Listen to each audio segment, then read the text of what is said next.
108. pismo. Šećerdžiji stavri o tome treba li se strašiti smrti.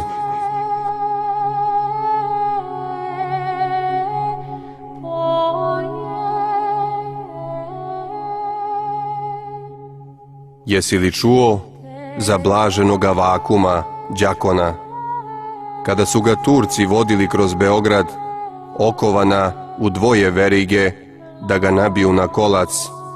Ovaj viteški Bosanac pevao je: Srbije Hristov, raduje se smrti. Reči ove zvuče sasvim u duhu apostola Pavla, koji piše Filipljanima: Imam želju otići i s Hristom biti, što bi mnogo bolje bilo, ali ostati u telu potrebnije je vas radi. Apostol i ne govori o smrti, no samo o prelasku iz ovoga života u onaj život. I raduje se više onome životu nego ovome. Jednog zdravog starca upitao sam nedavno: šta bi u svetu najviše želeo od Boga? Stavi ruku na prsi, on odgovori: smrt i samo smrt. A veruješ li u život posle smrti? Baš zbog te vere i želim što skoriju smrt, reče starac. Bezverni se straše od smrti, jer drže da je smrt potpuno uništenje života. Mnogi ljudi od vere opet straše se smrti zato što misle da nisu svršili svoj zadatak u ovom svetu, nisu izveli decu na put ili nisu izradili što su počeli. Pa čak i neki sveti ljudi bili su u strahu na samrtnom času.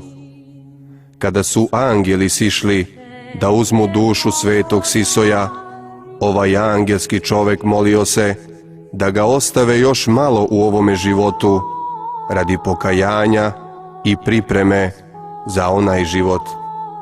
Sveci se dakle nisu plašili od smrti, nego od suda Božjega posle smrti.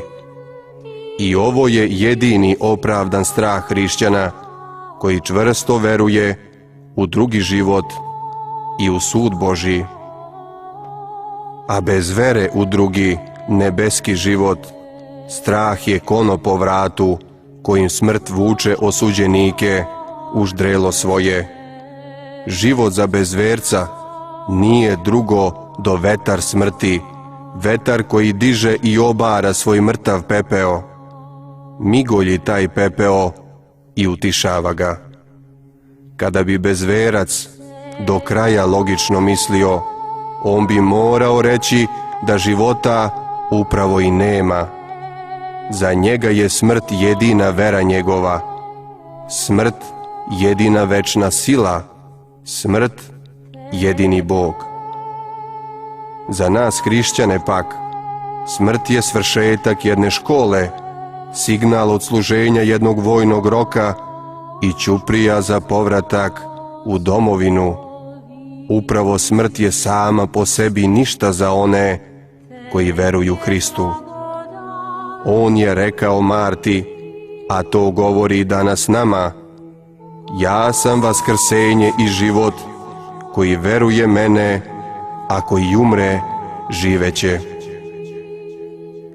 Kome ćemo verovati ako nećemo Hristu, brate Stavro?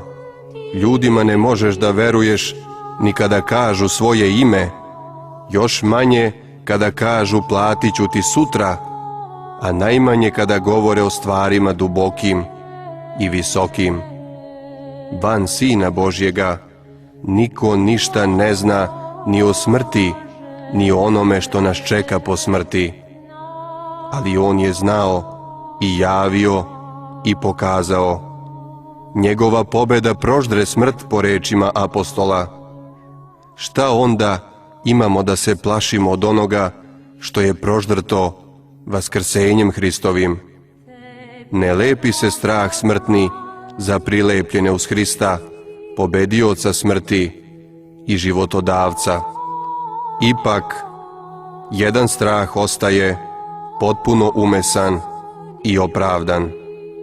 To je onaj strah što su ga i svete duše osjećale na pogledu smrti.